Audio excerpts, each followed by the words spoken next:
So we're showing a video that's currently running on Adobe Premiere Pro.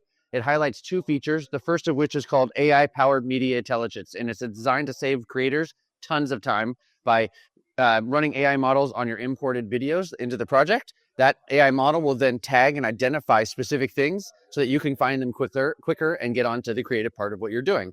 So in this instance, say, for example, I've got a gentleman here with a blue jacket that I'd like to get all the videos of.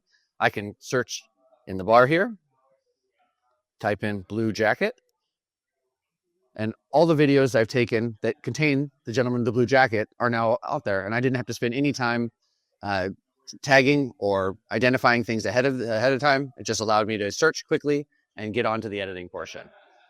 Secondarily, I can use a feature called auto color. Another time suck as a editor is that you have to spend time color grading, and you'll get videos like this that are flat and oftentimes have very gray or washed out images.